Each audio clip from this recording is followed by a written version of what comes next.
move into politics? Was it a difficult decision for you to make? I remember the first time I saw you. It's very easy to recognize you because you're tall and blonde. And it was maybe December 2018. This is when the protest was held. And then I got to know that you have your own blog, and I sent you an article. Yes. And the first article that it was ever published from me, I think it was in your own blog. Yeah. Something about the rights of the woman and such things. So I started actually my activism since I was 12. I remember that the NGO of World Vision Albania came to our school and asked for young, we're all young, who would like to involve in this activism and thing. And actually, I've always had the wish of being like productive, fruitful, and having an opportunity of leading. Like, I think maybe, this is a huge dilemma. If you are born or if you are made, I think they are both.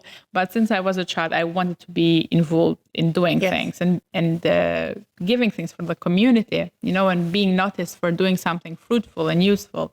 So I started this program of human rights, which was parallel with some youth in the US back then, and was very nice. And since then, I was really inspired by doing such things, even though I didn't really know what it all meant back then because I was just 12. But I continued also in Tirana. And it was the first moment I stepped in Tirana because I was 17 when I came here to study, and then the student protest started. I was especially inspired by Dukagjinit, where I come from. I always say it because we grew up in terrible conditions regarding the state presence. We never had it. I also said that to the Prime Minister when he invited me on his podcast 2 years ago.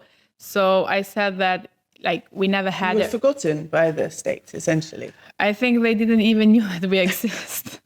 And coming from this area where we had no representatives for 35 years, we had 2 men before that, but never a woman. And also taking into considerations that used to be quite a very patriarchal society.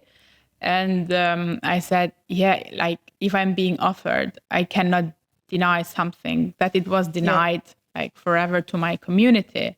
So I have to say yes for the sake of what it was forbidden for them, and with the intention and with the dream of opening new ways. And as I used to quote before, that with a dream of building a higher mountain so they can look farther, especially young women and the youth of this area. Now, back in your civil society days, I remember a lot of the things we were protesting for, and a lot of those were against the party you're now with, and things that they were doing at the time. Did that ever cause any conflict for you? Did you have to really think about how to approach it? Did you have to have any awkward conversations with the Prime Minister about this? Why did you decide to make that switch? Was it a matter of, okay, I've been given this opportunity. I might not have always agreed with what the party's done, but I'm going to take this opportunity to do what I think is best and to use this power for good. I mean, how did you approach that? So back then when I protested, and even after another protest, whoever would have been the party, the SP or the PD, it's fine. I would definitely protest for it, because the cause and the advocacy we were fighting for, it was much bigger than the party itself or the government, because they all go and change, but the advocacy and the cause for the people in the community, this is what is stronger than anything else. So I didn't care actually who is in power. I was just like a young, wild, free spirit asking for what I considered right to be. And we made it to some point, which I'm very proud of that, because the energy I felt in this protest with all these thousands of youth cannot be compared to anything else. Actually, I tried in my life so far. And of course that they knew it, I think, because it's everywhere in media.